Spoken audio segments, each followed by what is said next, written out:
하겠습니다. 네, 지금 현재 온라인에 계신 분들은 잠시 화면을 켜주시고 본인의 얼굴 비춰주시고 함께 인사하는 시간 갖도록 하겠습니다. 우리 김경민 장로님 그리고 문성훈 형제님 다들 얼굴 한번 비춰주시고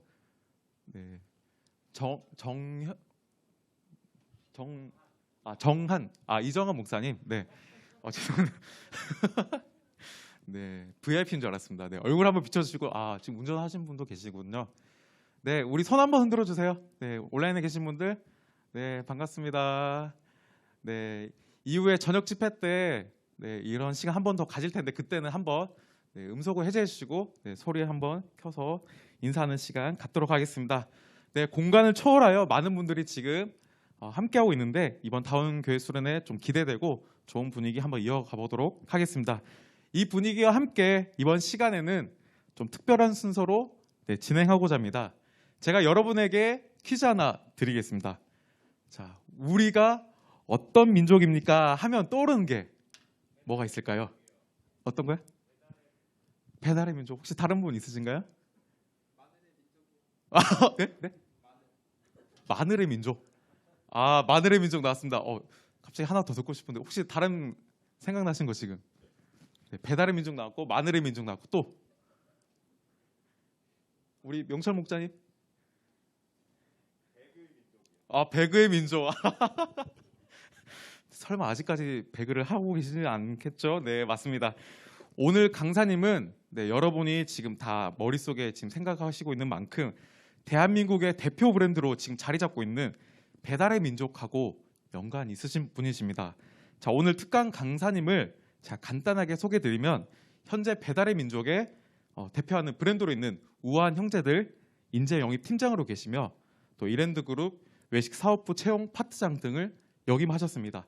이미 이제 눈치 빠르신 분들께서는 강사님의 경력만으로도 오늘 특강 이런 내용으로 진행되겠구나 이제 눈치채신 분도 계실 텐데요. 특강 이후에는 여러분이 이제 좀 강사님께 직접 물어보고 또 강사님의 답을 듣는 Q&A 시간도 있으니까 여러분 적극적으로 질문해 주시면 되겠습니다. 자, 여러분의 질문 또는 강사님께 궁금한 내용들을 줌으로 참여하신 분들은 줌 온라인 채팅방을 통해서 남겨주시고 여기 현장에 계신 분들은 마이크로 질문하는 시간 갖겠습니다. 마음껏 남겨주세요.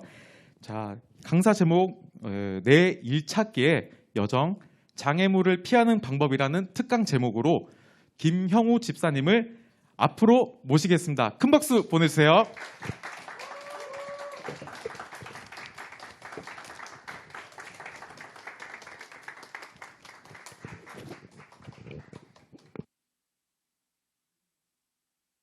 보는 건가요? 네. 예, 안녕하세요. 우아한 형제들 인재 영입팀에서 근무하고 있는 김형우라고 합니다. 반갑습니다.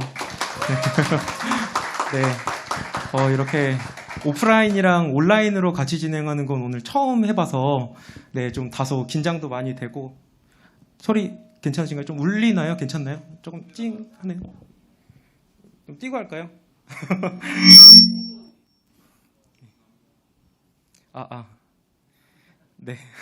긴장을 풀어주시는 의미로 이렇게 해주셔서 감사합니다. 그럼 PPT 혹시 있을까요? 제가 그냥 하기에는 아직 많이 긴장이 돼서 PPT를 준비를 해왔습니다. 그래서 PPT 보면서 말씀을 좀 드릴게요.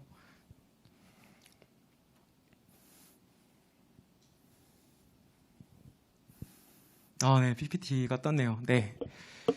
오늘 제가 좀 말씀드릴 부분은 이제 내 일 찾기의 여정, 장애물을 피하는 방법이라는 주제로 좀 말씀을 드리려고 합니다. 그 사진이랑 얼굴이 사뭇 좀 다르긴 한데요. 포토샵을 좀 많이 해서 얼굴이 좀 촉촉하게 나왔습니다. 일단 제 소개를 좀 드리면요.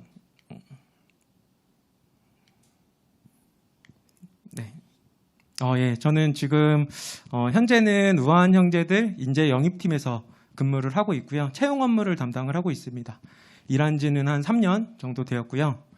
이전에는 이제 이랜드 외식 사업부, 여러분들이 많이 아시는 브랜드로는 이제 뭐 애슐리, 뭐 요새는 이제 좀 많이 꺾였는데 자연별곡 이런 브랜드가 있는 네, 곳에서 이제 인사팀에서 이때도 이제 채용 업무를 담당을 했습니다. 그래서 한 7년 정도 근무를 했었고요. 그 전에는 이제 저는 군복무를 이제 장교로 복무를 했습니다. 그래서 네, 육군 22사단 53연대 1대대 본부중대장으로 2년 정도 근무를 했었습니다. 이게 이제 제 회사에서의 이제 이력이고요. 네, 오늘 이제 말씀드릴 게 네, 또 다른 부분들도 많이 말씀을 드려야 돼서 저에 대해서 소개를 조금 더 해드리면 저 군대 병과는 보병을 나왔고요. 대학교 학과는 식품영양학이랑 영어 영문학을 했습니다. 약간 생뚱맞은 부분이 있죠. 그래서 이거에 대해서도 이따가 좀 말씀을 드릴게요. 고등학교는 문과를 나왔습니다.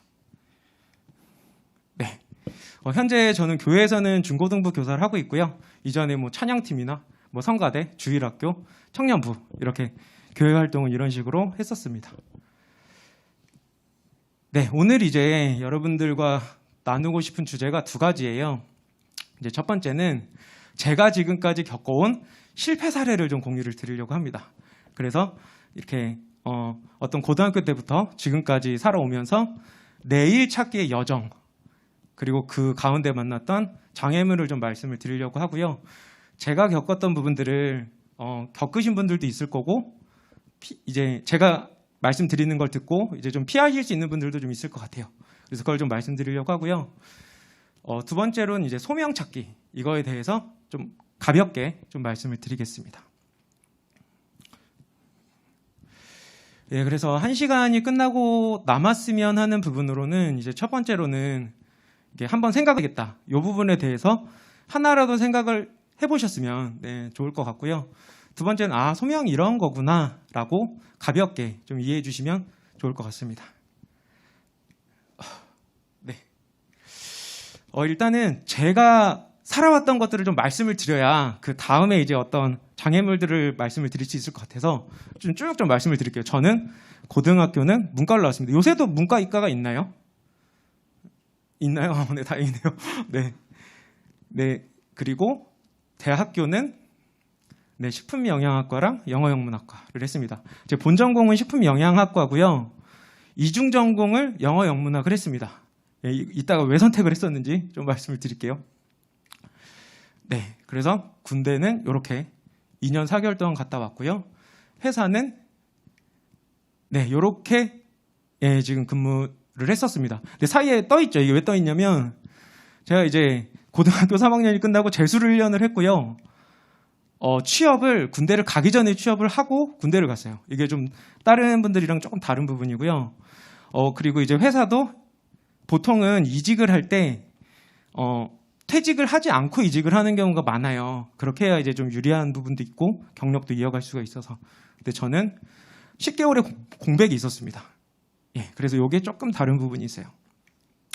네, 하나씩 좀 선택을 했던 이유를 좀 말씀을 드릴게요. 문과를 왜 선택했을까요? 네, 보통 문과랑 이과 중에 왜 선택하세요? 똑같군요. 네.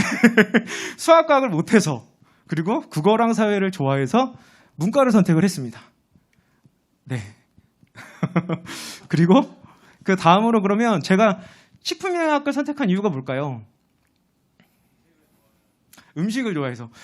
예, 그때 저보다 훨씬 나으신 생각을 갖고 계십니다. 빙고입니다. 네. 문과는 학과보다 학교라는 얘기를 주변에서 되게 많이 들었어요. 그래서 그렇구나 생각을 해서 갔고요. 하나 더 있어요. 식품영양학과를 선택한 이유. 저 때는 학부로 들어갔었어요. 그래서 이렇게 5개의 학과가 모여있는 학부로 들어갔다가 2학년 때 식품영양학과로 배정이 됐었습니다. 그러면 그때 이제 식품영양학과를 선택한 이유가 뭐가 있을까요? 누나들이, 이쁜 누나들이 많은 건 이제 의류 쪽에 되게 많았었고, 네, 식품영양학과 쪽에서는, 그 이유는 아니었습니다. 네. 네, 이거는 이제, 주변 선배들이 식품영양학과가 취업이 잘 된다라고 이야기를 했어요. 제가 확인해 본 건 없었습니다. 그냥, 주변에서 그냥 그런 이야기를 하길래, 그럼 식품영양학과 가야 되겠다. 매우 쉽게 선택을 했었던 거죠. 네. 그리고 세 번째로, 그럼 이중 전공으로 갑자기 생뚱맞게 영어 영문학과를 왜 선택했을까요? 친구가 하자 해서 이것도 네, 좋을 수 있는데 이거보다 더 단순했어요, 저는. 제가 처음에 말씀드렸죠. 저의 실패 사례를 공유해드리겠다고. 영어영문학과 선택한 이유가 영어를 잘하고 싶어서였었어요. 근데 이 선택이 지금까지도 저한테 영향을 미치고 있습니다. 왜냐하면 그때 영어영문학과를 선택한 친구들은 영어를 잘하는 상태에서 영어를 전공하고 싶어하는 친구들이 가더라고요. 영어영문학과를. 거기서 이제 영어를 배우면서 트라우마가 너무 많이 생긴 거예요. 그래서 다른 사람들 다 막 영어를 막 이렇게 프리토킹 하고 있는데 혼자서 영어를 못하니까 이렇게 있었어요. 그래서 지금도 영어를 못합니다. 네. 네. 영어 책만 봐도 약간 PTSD라고 하나요? 네, 그런 게 있어요. 그래서 예, 좀 단순하게 이렇게 선택을 했었죠. 네. 군대를 ROTC로 간 이유는 나와버렸네. 네, 군대를 ROTC로 왜 갔을까요? 네. 네, 약간 예, 이미 이제 스포가 돼버렸죠. 군대를 ROTC로 간 이유가 3가지가 있었어요. 네, 첫 번째 이제 사람 낚는 어부. 두 번째는 월급을 많이 준다고 해서 갔었고, 예, 이제 세 번째가 제가 이제 대학교 1학년 때 첫사랑을 하게 됐습니다. 근데 군대를 가면 헤어질 것 같은 거예요. 그래서 그러면 4년 동안은 만날 수 있으니까 4학년까지 끝나고 군대를 가면 그래도 괜찮겠지 생각을 해서 ROTC로 갔습니다. 네, 그때 그 여자친구분이랑은 결혼을 했고요. 네, 네, 그래서 10년 연애를 하고 결혼한 지 이제 한 7년 정도 됐습니다. 그래서 성공은 했죠. 네, 어쨌든 예, 이런 이유로 갔었고요. 네. 이유들이 좀 지금 제가 생각해도 좀 되게 단순하게 살았다는 생각이 많이 들더라고요. 이랜드는 제가 왜 취업을 했을까요? 보통 취업을 할 때 어떤 거 보고 선택하세요? 어떤 회사를 가겠다, 아니면 어떤 직무를 가겠다, 뭐 어떤 직종을 가겠다 할 때 어떤 특별한 이유가 있으시잖아요. 저는 그때 이랜드를 취업했던 이유가 이거 하나였었어요. 사회에 선한 영향력을 끼치고 싶어서. 제가 실패 사례를 계속 말씀드린다고 했죠. 이것도 매우 좋은 부분이긴 한데 지금 제가 돌이켜서 생각을 해봤을 때는 많이 아쉬운 부분이 많이 있어요. 그래서 이제 요거를 이제 말씀을 드리려고 하고요. 자, 다음 이제 좀 업그레이드가 됐어요. 우아한 형제들의 그럼 입사한 이유는 뭐였을까요? 네, 지금까지 굉장히 단순했는데요. 우아한 형제들은 그래도 조금 나아졌습니다. 요 3가지였었어요. 첫 번째로는 건강한 조직 문화를 경험을 해보고 싶다. 저는 이제 인사팀이니까 이런 걸 잘 만들려면 이런 거를 체험을 해봐야 되겠다. 두 번째는 IT 업계가 어떻게 일하는지가 되게 궁금했어요. 네, 굉장히 좀 빠른 성장을 하고 있고 뭔가 우리나라를 그 4차 산업혁명 시대를 이끌어 나가는 회사들이 어떻게 일하는지가 궁금했고, 세 번째로는 채용 업무가 되게 많아요. 그 IT 업계가 보통은 다 채용을 되게 많이 하고 있어서 제가 기여를 할 수 있겠다 생각이 돼서 입사를 했습니다. 이게 좀 나아진 거예요. 이 나아진 이유도 말씀을 드릴게요. 이게 보시면 사실 되게 그냥 흘러가는 대로 살았구나 이런 생각 들지 않으세요? 네, 그냥 고등학교 문과 선택한 이유는 그냥 국어가 좋아서, 사회가 좋아서. 그리고 대학교 때도 선택을 했던 이유가 크게 조사를 안 했어요. 내가 뭘 잘하지? 내가 뭘 좋아하지? 이 생각 없이 그냥 공부하라니까 공부했고, 그 다음에 주변에서 공부를 했고 이제 학교를 선택을 할 때 문과는 과가 아니라 학교를 선택을 해야 돼. 이 얘기만 듣고 그냥 선택을 한 거예요. ROTC를 간 것도 뭔가 큰 커리어 계획 뭐 이런 거보다는 그냥 이렇게 일부분만 딱 보고 선택을 한 거죠. 이랜드를 선택한 것도 마찬가지였고요.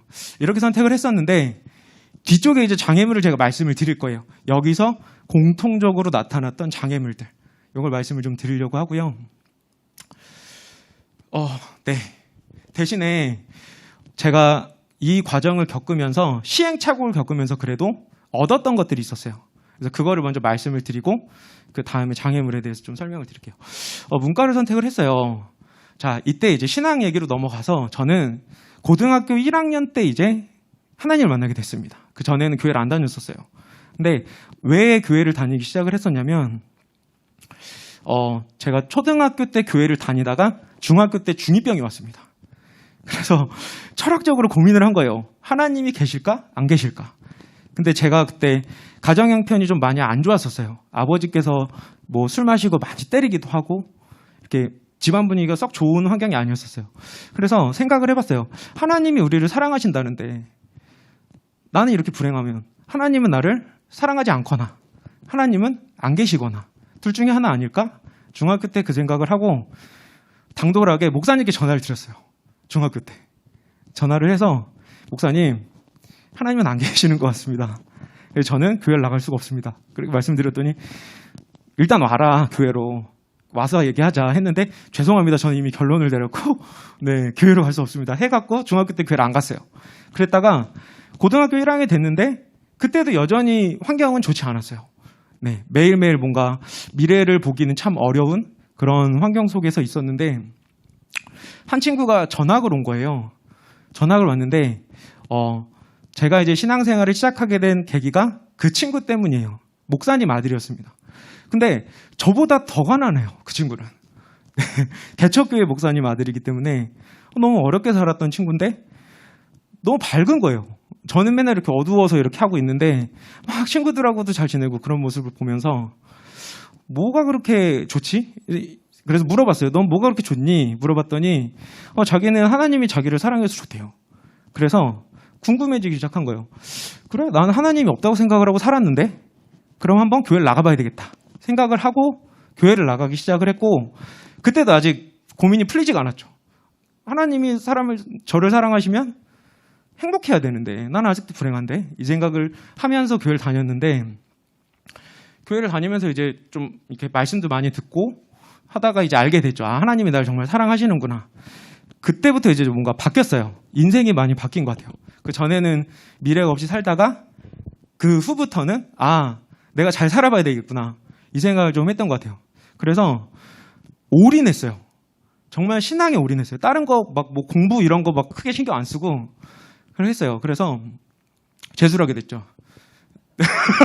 갑자기 이거 확 넘어가죠. 왜 그러냐면 이때 교회를 거의 한 3, 4일씩은 계속 갔던 것 같아요. 고등학교 3학년 때까지. 막 공부보다는 막 신앙에만 많이 이렇게 집중을 해서 살았었는데 재수를 이제 하게 된 거예요. 왜냐하면 그때 수능 성적이 나왔는데 제가 원래 봤던 성적보다 40점 이상이 떨어졌어요. 수능에서. 그래서 이거는 도저히 갈 수가 없을 것 같은데 어떡하지? 생각을 하다가 재수를 했는데 그때 이제 첫 딜레마에 빠집니다. 재수를 한다고 이제 부모님한테 말씀을 드렸고 집 형편이 너무 어려워서 재수를 시킬 수 있는 환경이 아니었음에도 제가 재수를 한다고 했었거든요. 그래서 생각을 했죠. 어떡하지? 공부는 많이 해야 되겠고 교회는 가야 되고 그때가 이제 다니던 교회가 개척교회라서 올라운드를 다 해야 됐었어요. 성가대도 서고 주일학교 교사도 해야 되고 청년활동대로 하고 토요일 날은 또 교회 청소도 해야 되고 뭐 이런 게 있었거든요. 그래서 예배는 지켜야 되겠다. 왜냐하면 내 인생의 1순위는 하나님이시니까 대신에 평일에 죽어라 하자 생각을 해서 평일에는 뭐 2시, 3시까지 공부를 하고 토요일, 일요일은 딱 말씀을 드렸어요. 부모님한테. 나는 토요일, 일요일은 교회는 가야 되겠으니까 그거는 터치를 하지 말아주십시오. 많이 싸웠죠. 무슨 소리냐. 막 이런 얘기를 하면서 많이 싸웠었는데 이걸 지켰었어요. 그래서 다행히도 재수가 그래도 잘 됐어요. 그래서 공부를 그때는 무슨 힘으로 공부했는지 모르겠는데 이제 독서실에 갔다가 이제 500원짜리 독서실 있어요. 그럼 거기서 공부를 하다가 끝나면 교회로 갔었어요.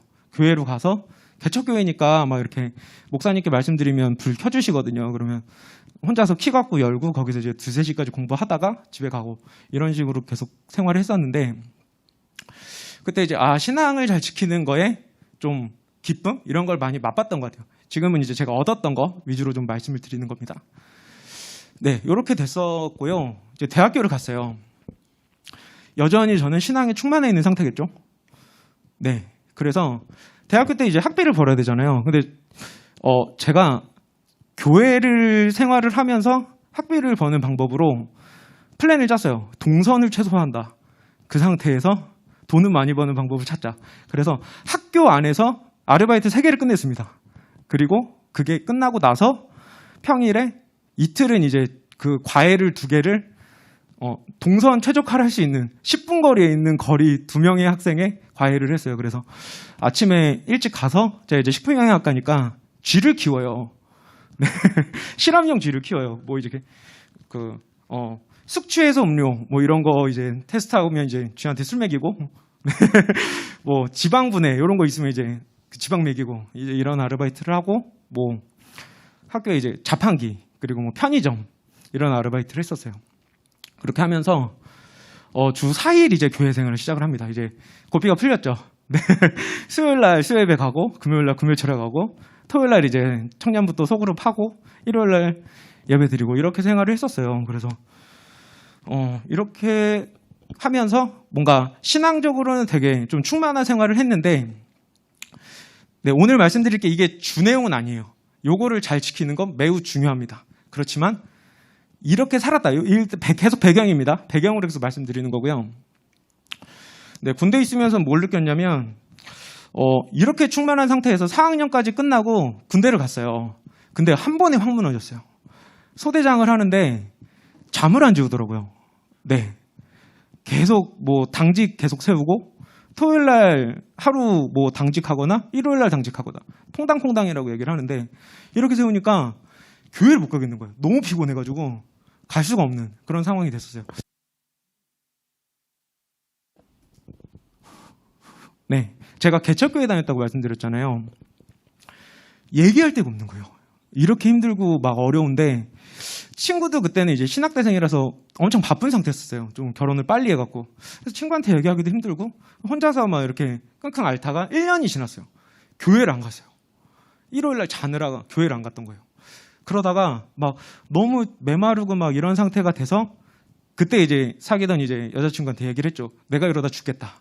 너희 교회에 있는 공동체라도 내가 한번 나가보겠다. 그래서 휴가를 나가서 그 교회 이제 소그룹을 한번 가봤어요. 그 하루를 가고 이제 완전히 회복이 돼서 소그룹이 되게 중요하구나. 공동체가 중요하구나 생각을 해서 이제 되게 병사들은 싫어했는데 군종 병사들을 다 모았어요, 제가. 예, 부대를 가가지고 우리가 소그룹을 해야 된다. 그랬더니 갑자기 무슨 말이냐. 예, 군종 하기도 힘들어 죽겠는데 막 그런 상황이었는데 어쨌든 모았어요. 모아서 이제 소그룹을 시작을 하고 뭐 서로 나눔도 하고 뭐 이렇게 군대에서 했더니 1년 만에 저를 본부중대장으로 세워준 거예요. 원래 소대장으로 끝나거든요. 단기 자원은. 근데 교회를 담당하는 사람이 본부중대장이에요. 그 대대 내에서 교회 건물을 담당하는 게 본부중대장인데 제가 이제 본부중대장이 됐죠. 그래서 되고 나면 이제 더 재밌게 했죠. 막 이제 교회 청소도 하고 뭐 이렇게 하면서 좀 살아났던 그런 기억이 있어요. 그게 이제 예배랑 공동체의 중요성을 군대에서 느꼈었고요. 네, 이랜드 외식사업부 때는 그때도 이제 좀 많이 싸우면서 했던 부분이 뭐였냐면 제가 외식사업부에 있었는데요. 일요일날 쉬는 매장이 있고 일요일날 영업을 하는 매장이 있어요. 근데 제가 처음 발령났던 매장은 제가 인사팀에 있기 전에 영업에 있었어요. 그래서 매장에서 근무를 했었거든요. 그래서 일요일날 안 쉬는 매장인 거예요. 그럼 교회를 못 가네? 이 생각을 하다가 어떻게 하지? 그러면 합의를 봐야 되겠다 해서 어떻게 했냐면 내가 그럼 주 5일 출근이 아니라 주 6일 출근을 할게요. 대신에 일요일은 예배를 드리게 보장을 해주세요. 라고 했어요. 그랬더니 6일 출근하면 땡큐잖아요. 회사에서는. 그래서 6일을 출근을 하고 그때 예배 시간을 빼고 나머지에 또 출근을 했어요. 거의 그러니까 한 6.5일 정도씩 출근을 한 거를 한 3개월 정도 했던 것 같아요. 그렇게 하면서 이제 좀 관리가 이렇게 잘 되니까 회사에서 이제 저를 발령을 큰 매장으로 낸 거예요. 그래서 원래 그러니까 거의 신입 매니저였잖아요. 처음 갔을 때. 그때 관리했던 매장 규모가 월 매출 한 2,500만 원 정도 매장 규모에서 월 매출 이제 1억 이상 매장으로 저를 발령을 낸 거예요. 그래서 거기가 이제 브랜드 내에서는 탑 3 안에 드는 매장이었어요. 근데 거기가 좋은 게 뭐냐면 일요일 날 쉬어요. 그 매장이. 거기로 제가 이동을 하면서 이제 주일 성수를 좀 더 잘 할 수 있게 됐죠. 그것뿐만이 아니라 그 매장 바로 연결되는 통로에 교회가 있었어요. 교회랑 연결되어 있는 매장이었어요. 그래서 만약에 수요일 날 근무를 하다가 힘들면 거기 가서 이제 예배를 드리고 올 수 있는 그런 식으로 이제 좀 이동했었던 약간 전투적으로 그렇게 했었고 그때 그 제일 큰 이유가 저거였었어요. 제가 찬양팀 인도를 하고 있었거든요. 근데 인도가 너무 좋은 거예요. 찬양팀 인도하는 게. 그래서 제가 교회는 어린이 대공원 쪽에 있었고요. 그때 첫 매장이 안산이었어요. 안산 반월 이쪽. 그래서 정반대잖아요. 근데 제일 큰 고비가 뭐였었냐면 새벽기도 인도가 이게 해야 될 때가 있어요. 그러니까 특세 기간에는 청년부 찬양팀 인도자가 인도를 하게 돼 있어요. 그러니까 그 새벽에 어린이 대공원에서 하고 안산으로 넘어가서 그 오마라고 얘기를 하는데 오픈 마감을 뛰는 게 있어요. 그래서 아침에 오픈 10시부터 저녁에 이제 10시까지 근무를 하고 다시 이제 집으로 왔다가 또 새벽에 그 새벽 예배를 인도를 하고 이제 또 넘어가는 그걸 이제 좀 오래 했죠. 그래도 와, 너무 피곤하다. 더 이상 못하겠다 생각이 들 때 매장이 이제 이동이 된 거죠. 그래서 아 되게 내가 이렇게 살니까 하나님이 그래도 또 봐주시는구나 이런 걸 좀 많이 느꼈었고요. 네, 이제 10개월 공백이 있는데 10개월 공백이 있을 때 이때 제가 소명에 대해서 알게 됐어요. 그 전에는 정말 생각 없이 살았어요. 그냥 신앙만 가지고 살았었어요. 그러다가 이랜드를 나오면서 처음으로 소명에 대해 생각을 해보게 됐습니다. 그 이유를 좀 이따가 말씀드릴게요. 네. 그런데 제가 얘기했던 것 중에 장애물이 어딨나요? 네. 장애물 보셨어요? 잘 못 보셨어요? 네. 그래서 말씀을 드릴게요. 어떤 게 장애물이었었는지. 첫 번째는 세상에 대한 이해랑 고객에 대한 이해가 전혀 없었어요. 네. 이게 어떤 의미냐면요. 제가 지금 채용 업무만 10년째 하고 있는데요. 어떤 사람을 채용을 할까요? 채용을 할 때. 신앙이 좋은 사람 채용할까요? 아니면 성격이 좋은 사람을 채용을 할까요? 어떤 사람 채용할 것 같아요? 그쵸. 일 잘하는 사람을 채용을 해요. 네. 근데 일을 잘한다의 의미가 뭘까요? 일을 잘한다. 네. 약간 여기에 들어있죠. 네. 고객 중심적으로 일한다. 이게 있고, 이 포지션에서 요구하는 게 무엇인지 알고, 그거를 경험해 본 사람을 채용을 합니다. 근데 이게 없었어요. 하나도 없었어요. 왜 없었냐면, 저는 정말 교회 중심으로만 살았어요. 세상이 어떻게 바뀌는지 아예 몰랐어요. 제가 우한 형제들 들어가기 전에 요새는 이런 거 많이 아실 거예요. 개발 직군이라는 단어를 들어보신 적 있으세요? IT 업계 개발 직군. 거기에 세부 직무를 보면 프론트엔드, 백엔드, 데브옵스 이런 포지션들이 있어요. 근데 제가 거기를 지원을 하면서 우한 형제들 전에 이제 IT 회사들을 지원을 하면서 그걸 하나도 몰랐었어요. 이 뭐 하는지도 모르고 어떤 회사인지도 모르고 그렇게 이제 세상을 살았었는데 이게 이제 첫 번째 장애물입니다. 교회 생활을 열심히 하는 건 매우 중요해요. 잘 해야 됩니다. 교회 생활. 그런데 그렇게 하면서 계속 세상에 관심을 가지셔야 돼요. 어떻게 세상이 바뀌고 있고 앞으로 그럼 내가 어디서 무슨 일을 할지에 대해서 계속 신경을 쓰셔야 돼요. 저는 고등학교 때부터 이랜드를 퇴직할 때까지 그거를 생각해 본 적이 한 번도 없었어요. 네. 그게 한 번에 온 게 이랜드를 퇴직하고 나서입니다. 네. 제가 왜 10개월을 쉬었냐면요. 퇴직할 때 되게 자신만만했어요. 그래도 이랜드 외식사업부에서 채용 파트장도 했었고, 그래도 경험이 적지 않으니까 나를 채용하고자 하는 회사들이 물밀듯이 밀려오겠지 생각을 했어요. 그래서 지원서를 딱 냈는데 다 떨어지는 거예요. 그래서 왜 내가 다 떨어지지? 이걸 고민을 해봤어요. 그랬더니 어떤 대기업에 제가 면접을 보러 갔더니 그 얘기를 하시더라고요. 인사기획 업무 해보셨어요? 이게 질문이었어요. 그래서 제가 반문했어요. 생각하시는 인사기획 업무가 뭔가요? 그랬더니 TO를 계산할 줄 아냐? 아니면 중장기 인력 계획을 세워본 적 있냐? 이런 얘기? 아니면 IT 업계에서 어떤 식으로 인력 계획을 세우는지 아시냐? 이런 얘기를 물어보시더라고요. 그래서 저는 그렇게 인력 계획을 세운 적이 한 번도 없습니다. 예, 알겠습니다. 돌아가세요.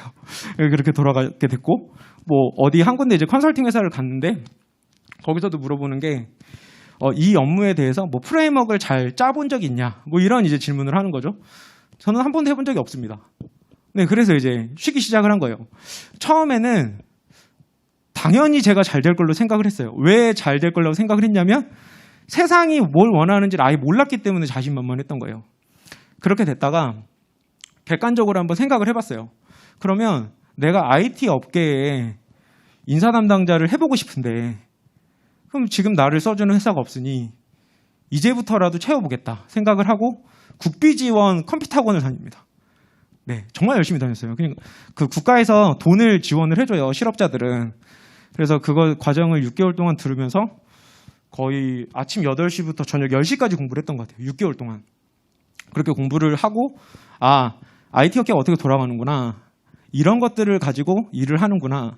데이터 분석은 이렇게 해야 되는 거구나. 이걸 알게 됐고 그때 이제 그래서 우한영재들을 지원을 했고 합격을 한 거죠. 그래서 이때 10개월 동안 쉬면서 되게 생각을 그때 많이 했어요. 내가 너무 세상에 대해서 몰랐구나. 이걸 이제 그때 좀 알게 됐던 것 같아요. 그래서 오늘 저랑 같이 이 내용을 공유받으시는 분들은 그 교회 생활 열심히 하는 것도 매우 중요해요. 이게 1순위예요. 그런데 그것만 하시면 안 됩니다. 그러면 세상에서 우리랑은 또 다르게 또 이제 정말 세상에서만 사시는 분들, 정말 열심히 사시는 분들 많아요. 그럼 그분들이 세상을 선도하게 됩니다. 어쩔 수가 없어요. 그분들이 일을 훨씬 잘하시니까요. 그래서 신앙 안에서 그 프레임 안에서도 그분들을 뭔가 역량적으로 더 잘할 수 있도록 계속 바라보셔야 돼요.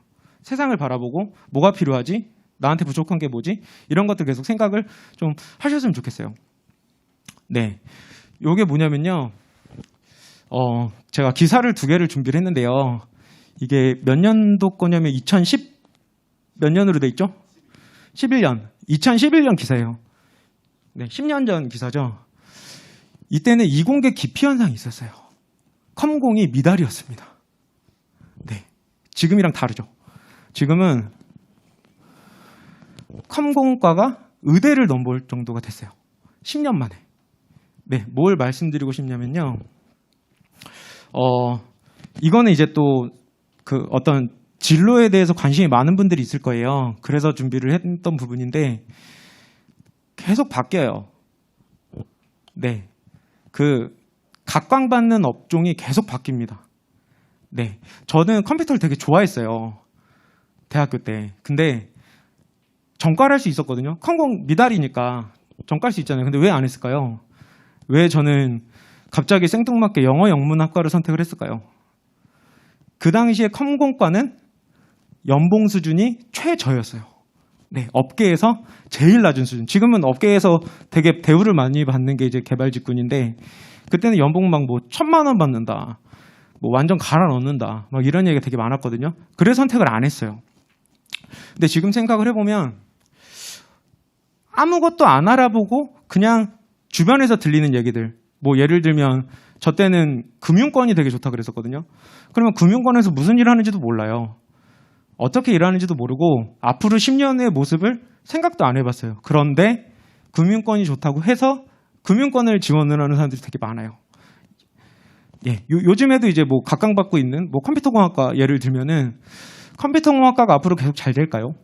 누구도 알 수 없죠. 네, 왜냐하면 예전에도 컴퓨터공학과가 한번 잘 됐을 때가 있었어요. 버블닷컴 전에 잘 됐다가 확 꺼지면서 떨어졌거든요. 그러니까 어떻게 바뀌는지는 몰라요. 그렇지만 본인의 어떤 주관을 갖고 있어야 돼요. 이게 잘 될까 안 될까 생각해보고 알아보고 이런 식으로 해봐야 좀 뭔가 그럼 나는 뭘 선택해야 돼? 이렇게 되는 건데 제가 장애물 말씀드렸잖아요. 식품영양과 선택한 이유 취업이 잘 될 거라고 들어서 네, 실제로 제가 안 알아본 게 뭐냐면 식품영양과에서 정말로 취업이 잘 되는지 알아본 적이 없어요. 그냥 선배님들이 하는 얘기 들은 거예요. 취업이 잘 된대. 이 얘기만 듣고 제 진로를 선택을 한 거죠. 학과를. 중요하다는 학과를. 그렇게 선택을 한 거예요. 영어 영문학과를 선택하고 트라우마가 올 정도로 고통을 받았죠. 매일매일 번역본을 읽었습니다.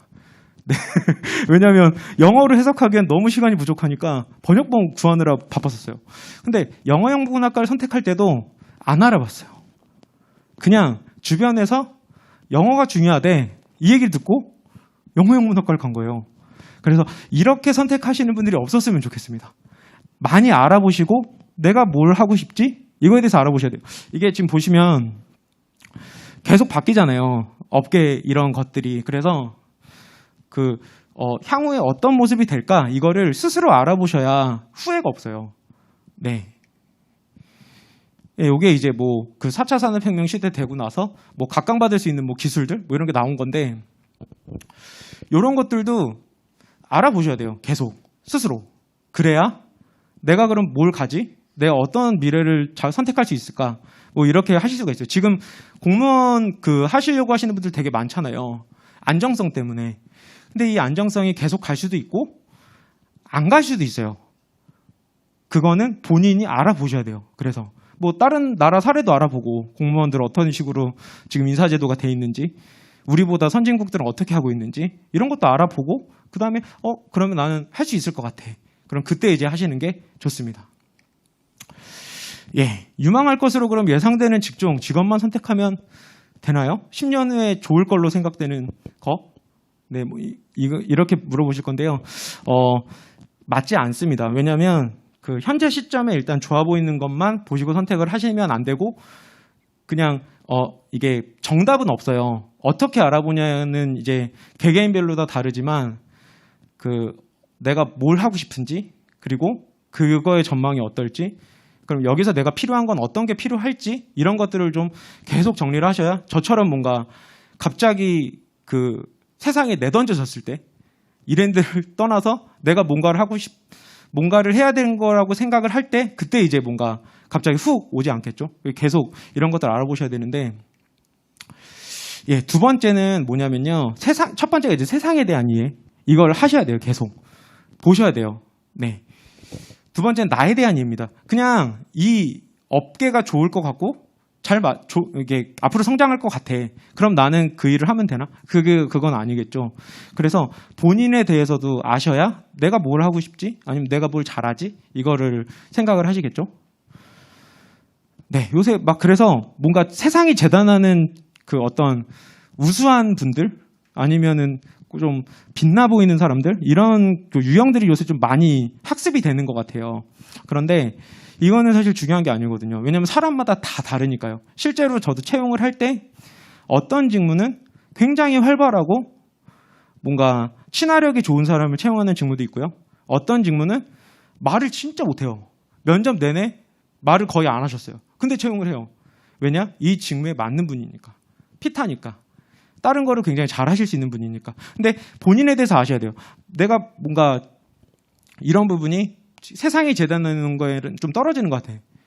그럼 나는 부족한 사람인가? 생각할 수 있지만 그렇지는 않아요. 이게 왜냐하면 워낙 직업에서 이거 다양하잖아요. 대신에 아는 게 중요합니다. 내가 어떤 사람인지를 알아야, 그러면 나는 어떤 사람이니까 어떤 쪽으로 잘해볼 수 있겠다. 아니면 어떤 쪽으로 좋아할 수 있겠다. 이걸 알 수가 있잖아요. 그래서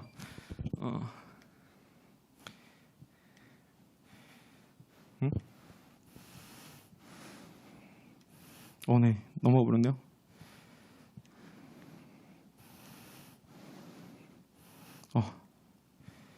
네, 이게 직업이 옷이랑 비슷하다고 해요.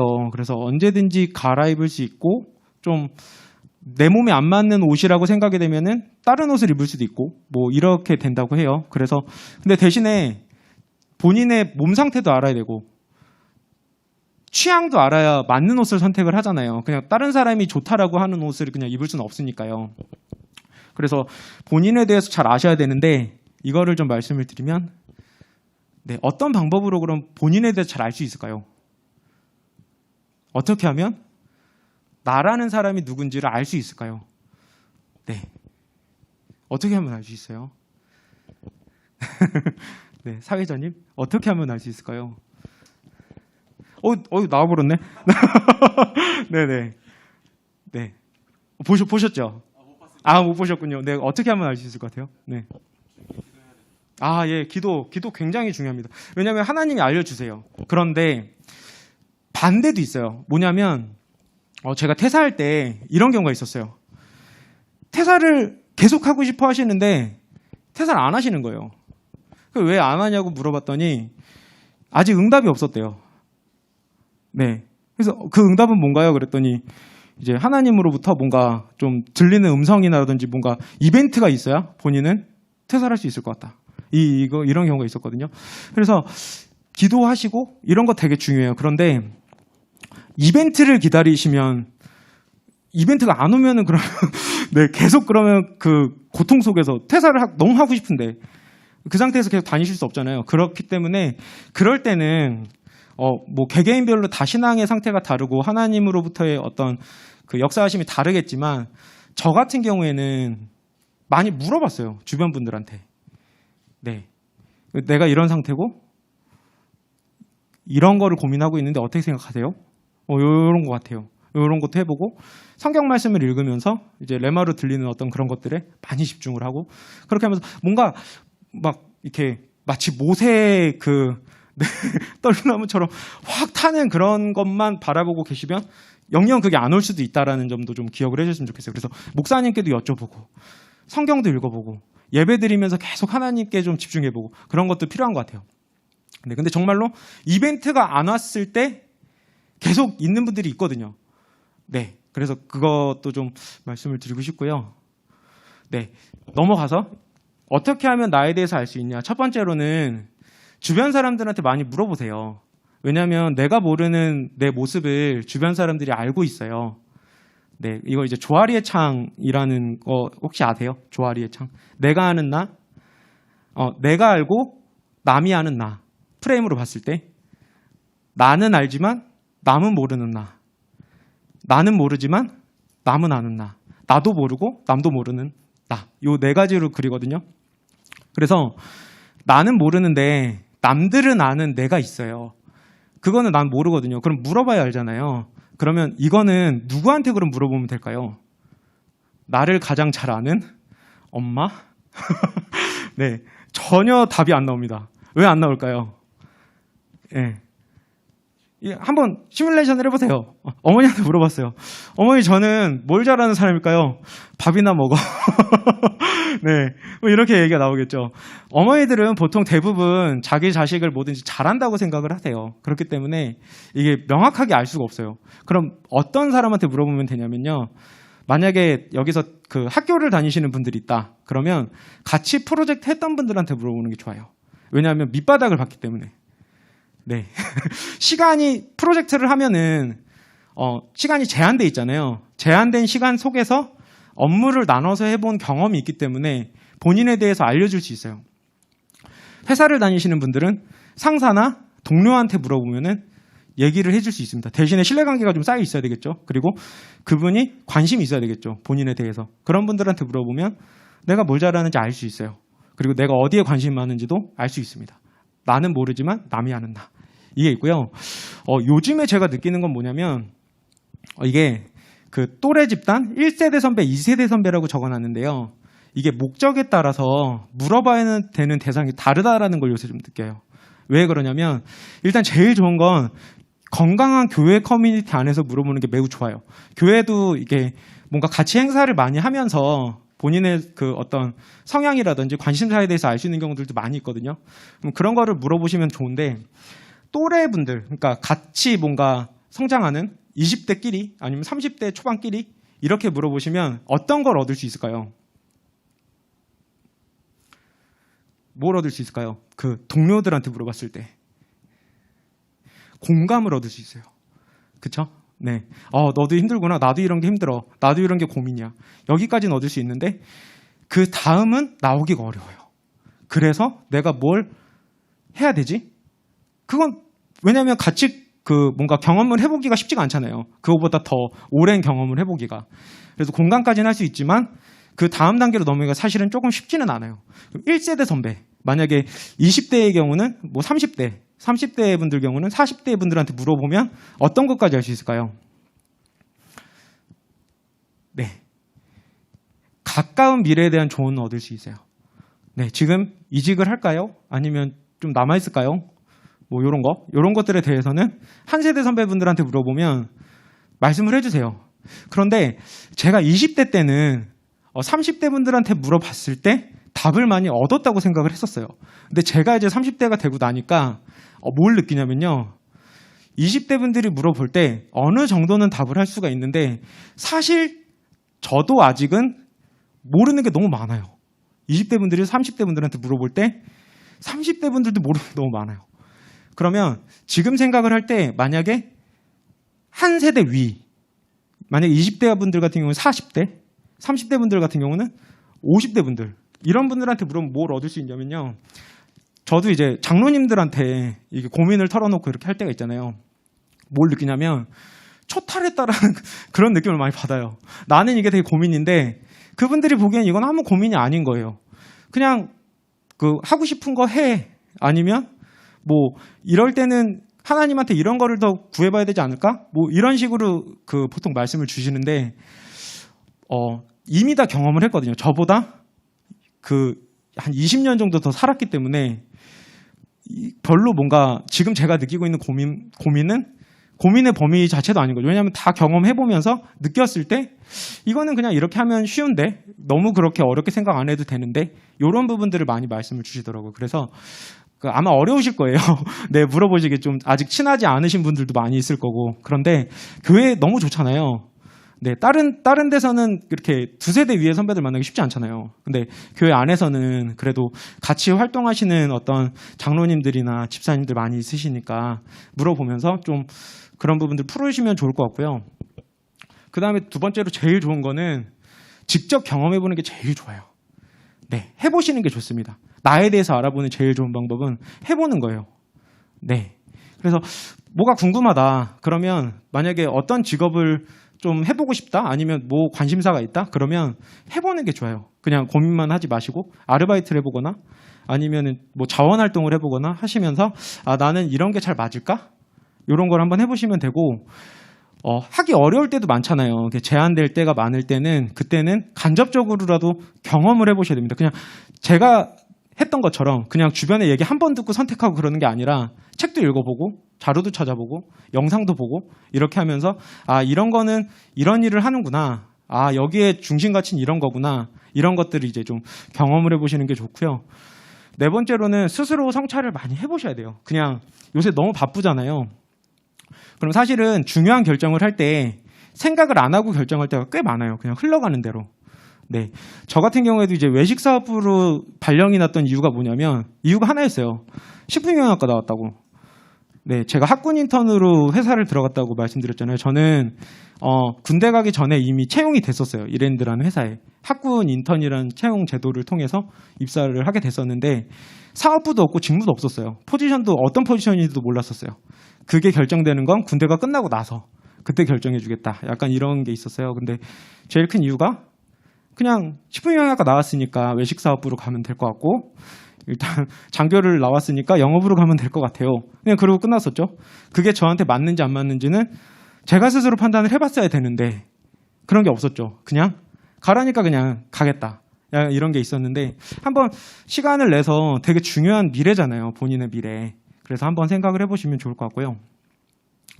네, 세 번째 장애물이 자기 연민이에요. 이게 요새는 되게 큰 것 같아요. 네, 저 같은 경우에 이게 언제 왔었냐면 그 10개월 쉴 때 그때 오더라고요. 계속 떨어지니까 막 사람이 있는 자코르에다 넣었는데 막 이력서를 40개, 50개 넣었는데 계속 그냥 연락이 안 오는 거예요. 그래서 나는 왜 안 되지? 이런 생각을 하면서 이렇게 계속 어두운 동굴로 들어갔었던 것 같아요. 그 이제 다행히도 뭔가 교회 안에서 이런 것들을 이제 좀 나누고 기도하면서 좀 많이 회복이 된 다음에 이제 컴퓨터 학원을 다니기 시작을 했었는데 한 번 들어가니까 끝이 없더라고요. 네. 그래서 자기 연민 이것도 되게 큰 장애물이거든요. 그래서 하나님을 믿는 사람들은 하나님께서 우리를 만드셨고 우리를 향한 계획이 있다. 이거를 다 알고 계시잖아요. 근데 이제 저 같은 경우에는 그때 이게 자기 연민이 크게 왔을 때 유튜브에 그런 걸 막 이렇게 검색해 봤었어요. 왜 살까? 나의 삶의 이유는 무엇인가요? 이런 거 검색해 봤었거든요. 근데 기독교 말고 다른 데서는 무슨 얘기를 많이 하냐면요. 이유가 없대요. 그냥 태어난 거니까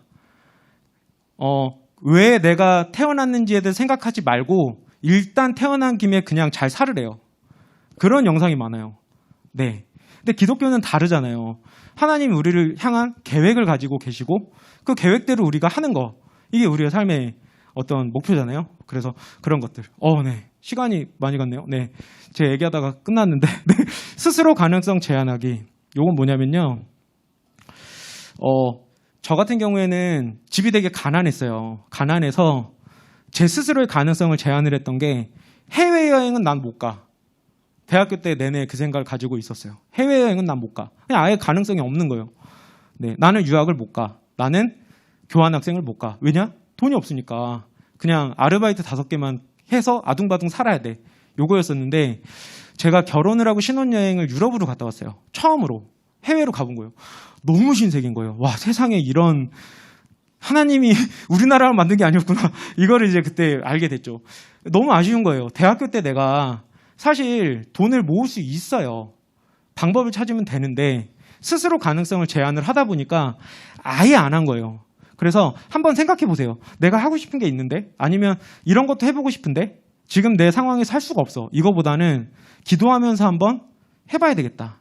요 생각을 한번 해보시는 게 좋은 것 같아요. 스스로의 가능성을 너무 제한하는 것도 하나님 보시기에 좀 안 좋지 않을까? 요 생각이 들어요. 네. 자, 소명으로 좀 넘어가서 이게 글자가 너무 작아서 잘 안 보이시죠? 네, 달란트 비유입니다. 네, 소명. 달란트 비유랑 누가복음에도 비슷한 사례가 하나 나오죠. 네, 이거는 이제 나중에 한번 읽어보시면 좋을 것 같고요. 네, 소명, 부르잖아요. 부르다. 이게 그냥 소명 들으면 무슨 그냥 막연하게 아시는 부분이 있죠. 근데 부르다는 어떤 게 제일 크냐면요. 부르는 주체가 있는 게 큰 거예요.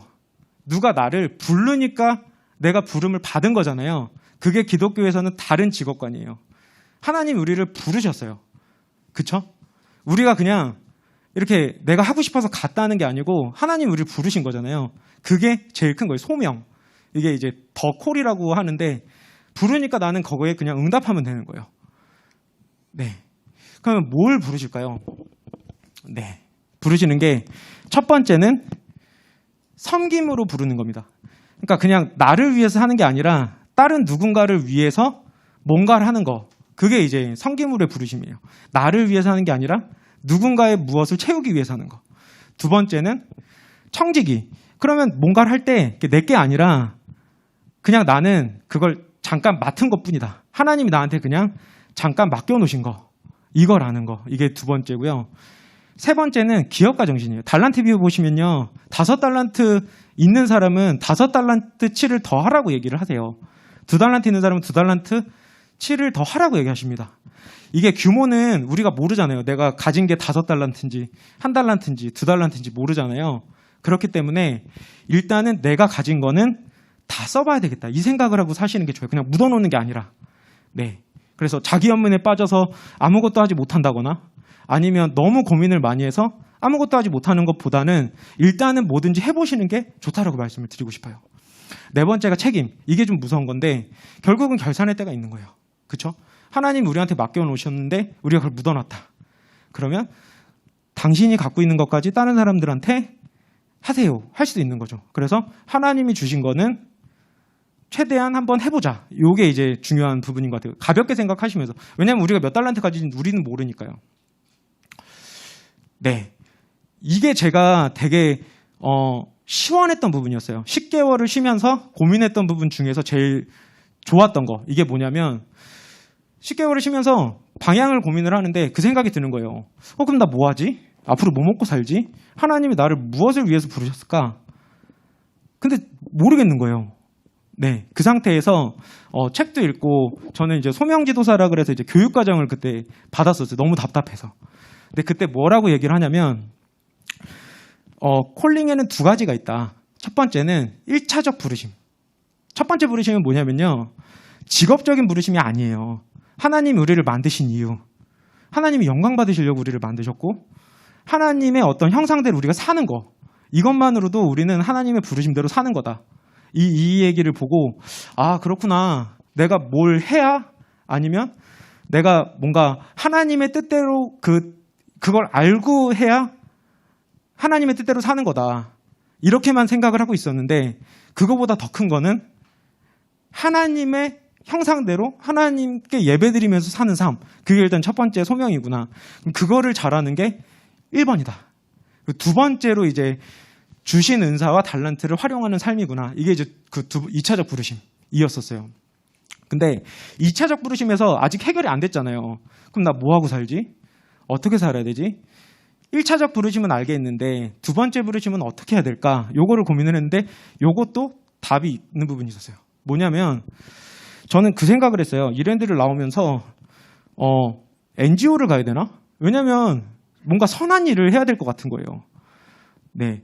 아니면은 뭔가 좀 교육단체를 가야 되나? 이런 생각을 많이 했었어요. 근데 그 생각이 깨진 게 뭐였냐면, 어떤 사람의 일은 그냥 직업만 그 일이 아니라 포트폴리오예요라고 얘기를 들었어요. 포트폴리오가 뭐냐면요. 어떤 조각이 모여져서 하나의 그림이 완성되는 게 이제 포트폴리오예요. 네. 그러니까 사람의 인생은 직업만 갖고 이게 완성이 되지 않잖아요. 교회에서 하는 일이나 자원활동들이나 가정에서 일이나 이런 것들이 다 합쳐져서 한 사람의 삶이 완성이 되는 거잖아요. 그래서 내가 갖고 있는 강점을 직업적으로만 사용하는 게 아니라 다른 부분으로도 사용을 할 수 있구나. 이걸 이제 알게 된 거예요. 그래서 그러면 저는 청년들한테 관심이 많아요. 그래서 이런 것들 많이 알려주고 싶고 이런 부분들이 있는데 직업적으로 안 해도 상관이 없는 거구나. 이게 저한테 되게 큰 자유함을 줬었어요. 꼭 직업으로만 내가 이걸 할 필요가 없구나. 자원활동으로 해도 되는 거고 교회에서 청년부 교사로 해도 되는 거고 그렇구나. 이걸 알게 되면서 조금 더 자유롭게 넓어진 것 같아요. 세상의 쓸모는 저는 채용이잖아요. 제가 7년 동안 채용을 했으니까.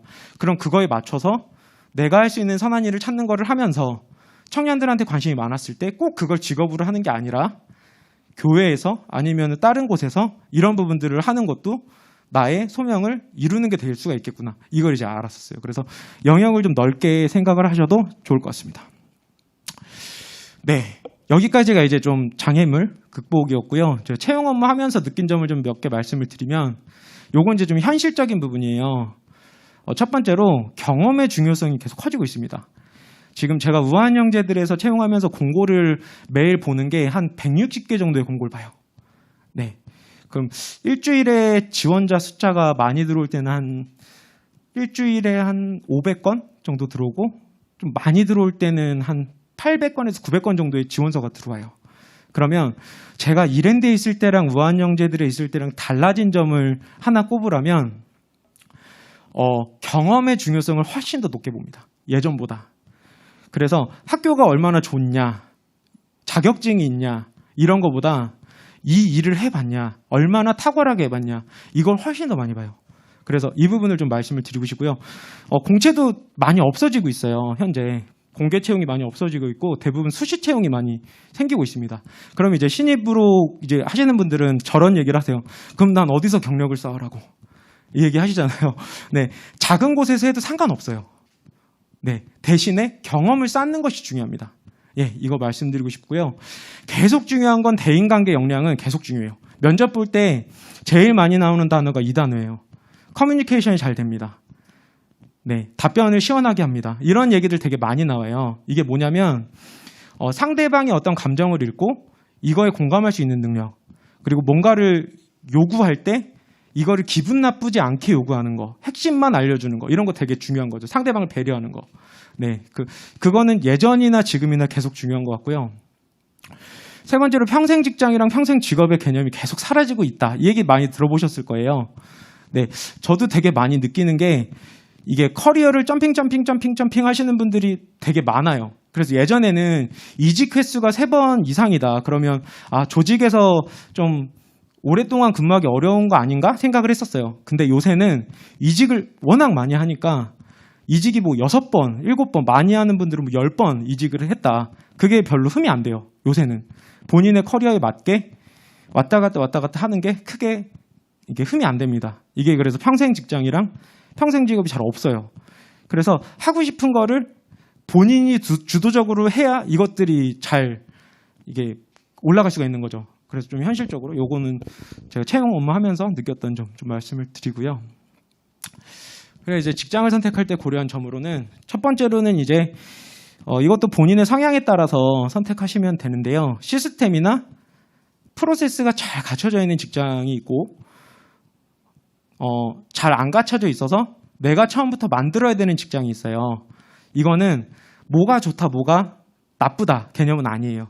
본인한테 맞는 거 선택을 하시면 되는데 대신에 선택을 하셨으면 거기서 확실하게 얻어내시는 게 좋습니다. 시스템이나 프로세스가 갖춰져 있는 곳에서 뭘 얻으면 좋을까요? 어떤 큰 시스템이 돌아가고 있는지 구조를 파악하고 프로세스가 어떻게 흘러가는지를 명확하게 아는 거. 이거를 명확하게 배워야 돼요, 그때. 그러면 초기 단계부터 세팅하는 회사에서 좋은 건 뭘까요? 문제 해결력, 창의력 이런 부분을 할 수 있어요. 그래서 면접 때 물어보면 어느 정도 나와요. 작은 회사에서 근무를 하셨는데 정말 업무를 많이 하셨던 분들이 있어요. 네, 하나하나 본인이 다 만들었대요. 근데 물어보면 다 나와요, 쭉쭉. 그런 분들은 작은 회사에서 근무를 하셨어도 합격을 하세요. 근데 물어봤는데 하나도 모른다. 예를 들면 큰 회사에서 근무를 하셨는데 정말 일부만 했던 분들이 있어요. 10개 중에서 1, 2만 했던 분이다. 그러면 해야 되는 업무가 1부터 10인데 어떡하지? 싶으면 이제 채용을 못할 때도 있는 거죠. 그래서 일장일단은 없어요. 그렇지만 어떤 거를 선택을 하시면 그 안에서 본인이 얻을 건 확실하게 얻으시는 게 좋고요. 대기업, 중소기업도 마찬가지예요. 1번이랑 좀 일맥상통한데 대기업에 다녔다고 무조건 합격하고 중소기업에 다녔다고 합격을 못하고 이런 건 없습니다. 대신에 그 안에서 어떤 역량을 쌓아갖고 어떤 경험을 했냐 이거를 명확하게 얘기할 수 있으면 좋겠고요. 연봉 부분은 전 직장 연봉이 중요하긴 해요. 그런데 미래를 길게 보셔야 됩니다. 뭐 1, 2년 이렇게 보시는 게 아니라 본인의 어떤 커리어 목표를 세워놓고 뭔가 지금은 내가 연봉이 작을 수 있지만 내가 커리어를 뭔가 이런 식으로 계획을 하면 나중에는 내 연봉 수준이 많이 올라갈 수도 있을 것 같다. 연봉이 제일 중요한 건 아니죠. 제일 중요한 건 아니지만 그래도 만약에 내가 꼭 해야 되는 어떤 그런 게 있을 수 있거든요. 예를 들면 뭐 부모님을 부양을 해야 된다거나 아니면 뭐 가족들을 뭐 챙겨야 된다거나 아니면 내가 원하는 어떤 것들이 있다거나 이러면은 보상 수준도 중요할 수 있잖아요. 그러면 그것도 그냥 주는 대로 받는 것도 참 좋은데 조금 더 만약에 계획적으로 하시면 이런 부분들도 커리어 목표를 세워놓고 하시면 좋을 것 같고요. 시간이 제가 안배를 잘못했네요. 네. 추천 도서는 나중에 한번 공유를 부탁을 드릴게요. 제가 읽어봐서 좋았던 책들 이렇게 넣어놨습니다. 네, 죄송합니다. 제가 시간을 다 썼네요. 네, 사회자님 시간이 얼마 없네요. 네, 네 질문 주시면 네 답변.